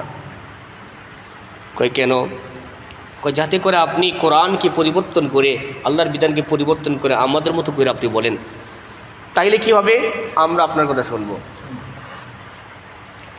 এটা আনলে আমরা কথা কি করবো? শুনবো। তারা এসে বলতো, যদি আপনি এই কাজ করেন, আপনি যদি এই কাজটা করতে পারেন, আপনি কোরআনে যে বিধান আল্লাহ নাজিল করছে সেটাকে পরিবর্তন করে আপনি আমাদের মতো করে বলতে পারেন, তাহলে আমরা আপনাকে বন্ধু হিসেবে গ্রহণ করব, মহব্বত করব। তারা কয়েকটা কথা বলছে, প্রস্তাব দিচ্ছে। নাম্বার 1, তারা বলতো, হে মুহাম্মদ, আপনি দিনের সব কাজ করেন, তবে আমাদের যে সবচেয়ে বড় কাজ, আমরা যে মূর্তির ইবাদত করি, আমরা যে এই মূর্তির বুড়াবালা না কইরা, মূর্তির বদনাম না কইরা বাকি সব কাজ করেন, আমরা আপনার সাথে চলবো। প্রথম কথা, আমাদের মূর্তির বদনাম করবেন না। নাম্বার 2, হে মুহাম্মদ, আপনি আমাদের মূর্তিকে দেখলে একটু ঝুঁকেন, একটু কি করেন, একটু কি করে যান, ঝুঁকে যান, অন্য কিছু করা লাগবে না, আপনি কি করেন, একটু মাথাটা, আমরা আপনাকে মহব্বত করবো, আপনার সাথে চলবো। হে মুহাম্মদ, এই আপনার সাথে যারা চলে, কুরাইশ বংশের সবচেয়ে গরিব, অসহায়, দিনমজুর, সাদা সিধা, লো কোয়ালিটির মানুষ, আপনি একো বাদ দিয়া এগো আপনার দূর থেকে দূরে সরান, আপনি একো দূরে সরান, আমরা আপনার সাথে চলবো। আল্লাহ, আমরা কি এই কথা বলার পরে তাইলে কি করবো, ওয়াইযাল্লাত তাখাযুকা খলিলা, তখন তারা আপনাকে কি করবে, আল্লাহ বলছে, বন্ধু হিসেবে গ্রহণ। এই কথা বলার বলবে। রাসূল কারীম মনে মনে চিন্তা করলো, কথা তো খারাপ কয় নাই, তাদেরকে সঙ্গী হিসেবে পেলে তো খারাপ না, কি না? যদি তালে তালে কথা বইলা, যদি সভাপতি সামনে খুশি রাখা যায়, কিসের সামনে খুশি রাখা যায়, কি সেক্রেটারি সামনে কী রাখা যায়, চাকরিটাও ঠিক থাকবো, কি থাকবো। যদি কোম্পানিতে তাদের তাল মিলায়া, তালে কোম্পানির মালিকের সাথে ঠিক রাখা যায়, হক কথা না বলে তো ভালোই, তাতে কি চাকরিটা মজবুত, বেতনও বছর বছর বাড়বো, বেতনও কি। তো রাসূল বললেন, কথা তো ঠিকই, চলো তাদের মূর্তি দেখে একটু মাথা ঝুঁকাবো, কী করুন, মনে মনে নিয়ত করে ফেলছে, মনে কী করে ফেলছে, যে মাথা একটু কী করুন, আবার নিয়ত করে ফেলছে গরিব সাহাবীদেরকে একটু দূরে সরিয়ে দিবে, তারা যা চায় তা বলবে। হঠাৎ করে তার দিলে এই কথা স্মরণ হয়ে গেছে, না তো আল্লাহ তার দিলে ডালছে। আল্লাহ বলেন, ওয়ালাউলা আন সাব্বাতনাকা লাকাদ কিত্তা লাতারকানু ইলাইহিম শাইআন কালিলা। মুহাম্মদ, যদি আমি আল্লাহ আপনার দিলে ঈমানকে অটল না রাখতাম, আমার বিষয়টা অটল না রাখতাম, আপনি তো হয়ে গেছিলেন তাদের কথা শুনবেন, শোনার জন্য কি রাসূলও বলেন, আমি রেডি হয়ে গেছিলাম, আমি কি তাদের তাল মিলাই কি চলতে। যখন বুঝে আসলে হতো এটা ধোকা, এটা কি এতো কি, আরে আমি ওদের বুট থেকে মানি বা না মানি, মাথা কেন ঝুঁকাবো, মাথা কেন, আচ্ছা গরিবদেরকে দূরে সরাই দিয়ে ওদেরকে কাছে, এটা কেন করবো, তো সাহাবী যারা আগে ঈমান এনেছে তার মর্যাদা আগে, তার মর্যাদা কি, তাদের মর্যাদা সবচেয়ে বেশি, চাই সে গরিব হোক, অসহায় হোক। সাথে সাথে তিনি কি করলেন, অস্বীকার করে দিলেন। কি করে দিলেন? আল্লাহ বলেন, মুহাম্মদ যদি আপনি এটা না করতেন, যদি কি, যদি তাদের কথা মাইনা নিতেন যেটা আপনি চাচ্ছিলেন, ইদাল লাযাকনা লাযাকনা গাদিফাল হায়াত, দুনিয়ার মধ্যে দ্বিগুণ শাস্তি আমি আল্লাহ আপনাকে দিতাম, আমি আল্লাহ দ্বিগুণ শাস্তি আপনাকে দিতাম যদি তাল মিলাইতেন, কি মিলাইতেন, ওয়াদিফাল মামাত, মরার পরও দ্বিগুণ শাস্তি আমি আল্লাহ আপনাকে দিতাম, সুম্মা লা তাজিদু লাকা আলাইনা নাসীরা, শেষমেশ আপনি আমাকেও সাহায্যকারী পাইতেন না, তাদেরকেও পাইতেন না, দুনিয়াও শেষ, আখিরাতও শেষ। দুনিয়ার মধ্যে যারা তাল মিলিয়ে চলে, কি মিলিয়ে চলে, কি মিলিয়ে চলে, তাদের দুনিয়া তো লাঞ্ছিত, আখিরাতও। আমাদের এক হুজুরা ছিল বক্তা, মানে আমাদের ওস্তাদ না এমনি বলে, খুব হাসি মজাক করে, কি মনে করে, হাসি মজা, কি মনে করে, উনি বয়ান করে। তো ইমাম সাহেব বয়ানে উঠছে, কিসে উঠছে, একদিন সুদ নিয়ে আলাপ করছে, কি নিয়ে, তো উনি মজাক করে কথা বলে, কিন্তু বাস্তবতা আছে।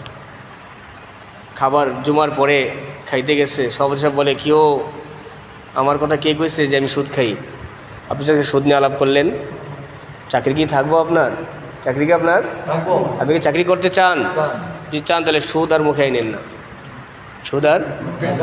উনি খুব মজাক করে বলে, আরেকদিন সেক্রেটারি সাহেব দোষ, হ্যাঁ আপনি ঘুষ খাইটা, আপনার কে কইস ঘুষ খাইটা, ঘুষ নিয়ে আলোচনা করেন না, বেনমাজি নিয়ে আলোচনা করেন না, তো কী করবো, খালি মাটির নিচে কবর নিয়ে আর আসমান নিয়ে আলোচনা করবেন, আল্লাহুযবিল্লাহ।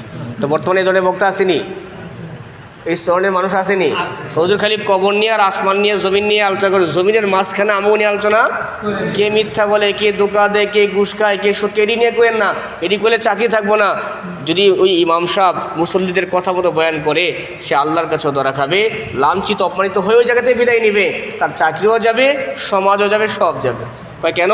তার দিলে মানুষের ভয়। কার ভয়? কার ভয়? তো নবীকে আল্লাহ বললেন, মোহাম্মদ আপনি বাইচা গেছে। আপনি কি? আমি আল্লাহ আপনাকে বাঁচাইছি কুদরতিভাবে, কারণ আমি ওয়াদা করছি আপনাকে আমি কি। আপনি যদি তাল মিলাইতে যাইতেন, আরে মক্কার লোকেরা কত আল্লাহ রাসূল কারীমকে লোভ দেখাইছে। কি দেখাইছে? রাসূল বলছেন না না, আমার কাছে দিন আগে, শরীয়ত দিন আগে। এখানে কোনো লোভের বিষয় দিয়ে ফেলো, নিয়ে এসে দিয়ে ফেলো। আচ্ছা, দুনিয়া পরে লোক কারো তাল মেলানো যাবে না। কি মেলানো যাবে না? রাসূল করিম সাল্লাল্লাহু আলাইহি ওয়াসাল্লাম বলেন, যারা তাল মিলায় চলে তারা সব জায়গায় ধোকায় পড়ে। সব জায়গায় কী পড়ে? স্বার্থের জন্য কথা বলা যাবে না। দিনের কথা আল্লাহর জন্য বলতে হবে। কার জন্য? কারো ভাল লাগলো, কারো ভাল লাগলো না। এক বক্তা বয়ান করার পরে বলে, হুজুর বয়ানটা কেমন, সবাই পছন্দ করছেনি? আউযু বিল্লাহ, আপনার বয়ান না করাই ভালো ছিল। এই কথা কেন জিগাইলেন? পছন্দ করছে কিনা? পছন্দ দ্বারা কি আসে যায়? আপনার ভালো বলার দ্বারা কি আসে যায়? আমি একটা কথা বললাম, আপনি আমল করলেন না, ভালো বললেন, তো কী লাভ? কী লাভ? খুব ভালো হয়েছে, খুব সুন্দর বয়ান করছে, কী লাভ হয়ে গেছে? অহংকার আসবে, তাকাব্বুরি আসবে আমার ভিতরে।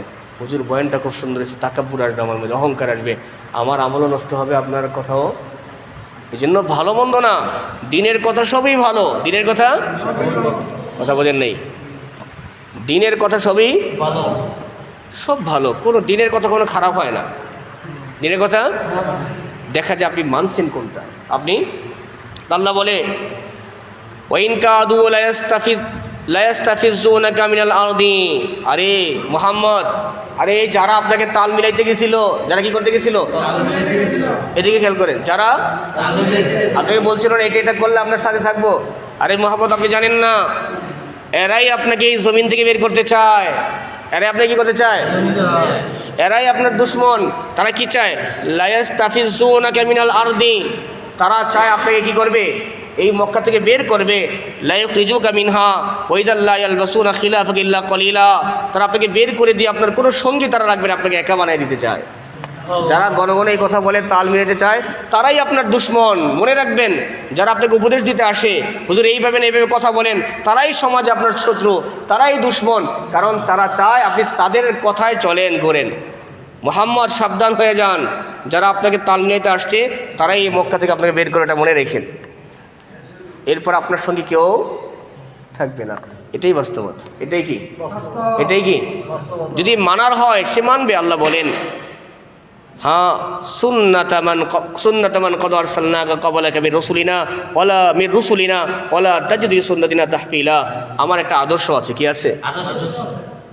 পূর্ববর্তী নবীদের সাথে এমন হয়েছে, যখনই নবীদের বিরুদ্ধে কেউ দুশ্মনী করছে, কেউ চক্রান্ত করছে, আমি আল্লাহ আযাব দিয়ে তাকে ধ্বংস করে দিচ্ছি। আপনি মুহাম্মদ নিশ্চিন্ত থাকেন, যারা আপনার বিরুদ্ধে চক্রান্ত করবে, দুশ্মনী করবে, তাল মিলিয়ে চলার কথা বলবে, আমি আল্লাহ তাদেরকেও ধ্বংস করে দিব। তাদেরকেও দুনিয়ার ইতিহাস শুরু থেকে নিয়ে যারা ইসলামের বিপক্ষে কথা বলবে, ধর্মের বিপক্ষে কথা বলবে, শরীয়তের বিপক্ষে কথা বলবে, শরীয়তের এবং শরীয়তের মৌলিক বিধানের বিপক্ষে কথা বলবে, যাদের কাছে শরীয়তের কথা ভালো লাগবে না, তারাও আল্লাহ বলেন আমি তাদেরকেও ধ্বংস করে দেবো। কেন? তোমার দুশ্মনী কারো ব্যক্তির সাথে না, আমার শরীয়তের সাথে। কে সাথে? কে সাথে? তোমার দুশ্মনী আমার কোরআনের সাথে, আমার হাদিসের সাথে। সুতরাং কোরআন হাদিসের সাথে দুশ্মনী রাখা যাবে।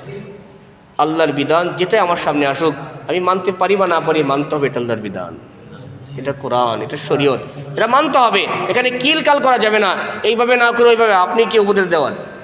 আমি কে শরীয়তে পরিবর্তন করার? যেটা করছে দিনের কথা সেটাই হোক। আপনার মন চাইলে মানবো, না মন চাইলে চুপ থাকবো। না চাইলে কি দিনের কাজ দিনের গতিতে চলবে। হ্যাঁ, দিনের মধ্যে যদি কোনো ভুল হয়ে যায় সেটা আপনাকে ধরতে হবে।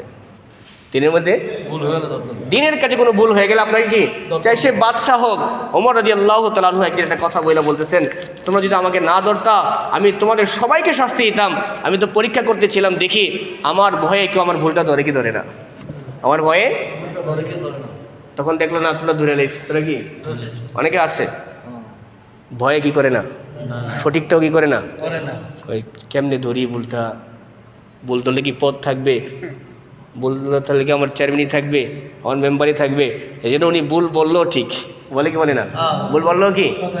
কেন? তাল মিলে না। কি তাল মিলানো। আল্লাহ পাক আমাদের সকলকে দিনের উপর চলার তৌফিক দান করেন, শরীয়তের প্রতিটি বিধান মেনে চলার তৌফিক দান করেন, সামাজিক কোনো তাল নয় শরীয়তের বিধান মেনে চলার তৌফিক দান করেন। যে কথাগুলো এখানে আসলো নিজেকে মুসলমান হিসাবে পরিচ্ছন্ন হিসাবে পেশ করার তৌফিক দান করেন। আল্লাহুম্মা সাল্লি আলা সাইয়্যিদিনা ওয়া নাবিয়িনা ওয়া শাফিয়িনা ওয়া হাবিবিনা মুহাম্মদ ওয়া আলা আলিহি ওয়া সাহবিহি আজমাইন। আল্লাহর এক বান্দা যে রশিদ ভাইয়ের ছেলে ইটালিতে থাকে, ও দোয়া চেয়েছে বিশেষ করে ওনার সন্তানের জন্য, বড় ছেলেটার জন্য, ওনাদের পরিবারের বাবা মার জন্য, দাদাদের জন্য, ওনার জন্য দোয়া করব। আল্লাহ তাআলা আমাদের সকলের সন্তানদেরকে ভালো রাখুক, দিনের উপর টিকিয়ে রাখুক। আল্লাহুম্মা সাল্লি আলা সাইয়্যিদিনা নাবিয়িনা ওয়া শাফিয়িনা আল্লাহুম্মা আনতাস সালাম ওয়া মিনকাস সালাম তাবারাকতা ওয়া তাআলাইতা ইয়া জাল জালালি ওয়াল ইকরাম। ربنا آتنا في الدنيا حسنة وفي الآخرة حسنة وقنا عذاب النار يا أرحم الراحمين رب العالمين। পরওয়ারদিগার মাওলা, মাগরিব থেকে নিয়ে এশার আজান পর্যন্ত দীর্ঘ সময় ধরে কোরআন নিয়ে, হাদিস নিয়ে, শরীয়ত নিয়ে কিছু কথা বলা হলো। মাওলা, তুমি আমাদের সকলকে কথাগুলোর উপর আমল করার তৌফিক দান করো। আল্লাহ, তোমার এই বান্দারা বড় নামাজি মানুষ, দাড়ি পাকা মুরব্বিয়ানে কেরাম, মুসল্লিয়ানে কেরাম, কোরআনকে মোহাব্বত করে, আমাদেরকে মোহাব্বত করে বিদায় দীর্ঘ সময় কোরআন শুনেছে। তুমি এর উসিলা করে আমাদের দুনিয়ার জীবনের গুনাহ খাতাগুলো মাফ করে দাও। আল্লাহকে আমাদের ময়দানে এই মজলিসকে আমাদের সকলের জন্য জান্নাতে যাওয়ার জন্য জরিয়া বানিয়ে দাও। আল্লাহ, দিনকে মোহাব্বত করার তৌফিক দান করো। আল্লাহ, দিনওয়ালাদেরকে মোহাব্বত করার তৌফিক দান করো। নামাজিদেরকে, হালাল খানেওয়ালাদেরকে মোহাব্বত করার তৌফিক দান করো। সুন্নতে রসুলকে আখতিয়ার করনেওয়ালা, সুন্নতি আদর্শবান মুসল্লিয়ানে কেরামদেরকে মোহাব্বত করার তৌফিক দান করো। আল্লাহ, সকল ধরনের গুনাহ থেকে বেঁচে তওবা করে ফিরে আসার তৌফিক দান করো। আল্লাহ, আমাদের সকলকে মুসলমান হিসেবে, সবচেয়ে দামি উম্মত হিসেবে পরিচ্ছন্নতার সাথে, দিনদারির সাথে চলাফেরা করার তৌফিক দান করো। সকল জনসমাজ থেকে, সামাজিকতা থেকে, সকল কিছু থেকে বেঁচে থেকে তোমার কোরআন, তোমার বিধান, তোমার শরীয়তকে শরীয়ত মনে করে সেগুলো মেনে চলার তৌফিক দান করো। আল্লাহ, তোমার এই বান্দারা বড় আশা নিয়ে এখানে এসেছে। আল্লাহ, তুমি আমাদের দিলের সমস্ত পেরেশানিগুলো দূর করে দাও, সমস্যাগুলো সমাধান দিয়ে দাও। আমাদের যাদের পিতামাতা, জীবন সঙ্গী, আত্মীয়স্বজন কবর বেশ, তাদেরকে তুমি ক্ষমা করে দাও। আল্লাহ, আমাদের সন্তানরা যারা দেশের বাহিরে, তাদেরকে তুমি নেক হায়াত দান করো, সুস্থতার জীবন দান করো। আল্লাহ, তোমার এক বান্দা ইটালি প্রবাসী দোয়া চেয়েছে, তোমার বান্দার ব্যবসায় তুমি বরকত দান করো, কারোবারিতে তুমি বরকত দান করো। তোমার বান্দা যে পেরেশানিগুলো দূর করে দাও, সমস্যা থাকলে সমাধান দিয়ে দাও। ওনার বাবা মাকে নেক হায়াত দান করো, সুস্থতার জীবন দান করো। আল্লাহ, তোমার বাবা মাকে সকল ধরনের বিপদ আপদ থেকে বাঁচিয়ে রাখো, ওনাদের দিলের নেক মাকসাদগুলো পুরা করে দাও। তোমার বান্দার সন্তানটিকে, অনেক 2টা সন্তান রয়েছে, সন্তানগুলোকে সুস্থতার জীবন দান করো। যে রোগে আক্রান্ত সেই রোগ থেকে, যে সমস্যা রয়েছে সমাধান থেকে সমাধান দেওয়ার তৌফিক দান করো। আল্লাহ, তুমি আমাদের সকলকে দিনের জন্য কবুল মঞ্জুর করে নাও। আল্লাহ, আমরা ছোট বড় যে আমলগুলো করতে পারি, মাওলা, আমল তো কিছুই করতে পারি না, তারপরও তোমার রহমতের আশা, তোমার বরত্বের মাগফিরাতের আশা। আল্লাহ, তুমি আমাদের সকলকে ক্ষমা করে দিও। আমাদের জীবনের, দুনিয়ার জীবনটাকে সুন্দর করে দাও, আখিরাতের জীবনটাকে সুন্দর করে দাও। আল্লাহর কত দুনিয়ার দিকে দিল লাগিয়ে চলবো, মাওলা, এখনো কি সময় আসে না নিজেকে পরিবর্তন করার? আল্লাহ, তুমি আমাদের সকলের জীবনটাকে পরিবর্তন করার তৌফিক দান করো। তওবা করে ফিরে এসে আখিরাতের জন্য এখন থেকে মেহনত করো, তৌফিক দান করো। আল্লাহ, তুমি তোমার এই বান্দাদের দিলের মোহাব্বতের উসিলা করে আমাদের এই তাফসীর কোরআনকে কবুল করে নাও, আমাদের এই মেহনতকে কবুল করে নাও। আল্লাহ, যারা মেহনতকে মোহাব্বত করে নাও, তাদেরকে তুমি কবুল করে নাও। আল্লাহ, সকলকে মেহনতে লেগে থাকার তৌফিক দান করো।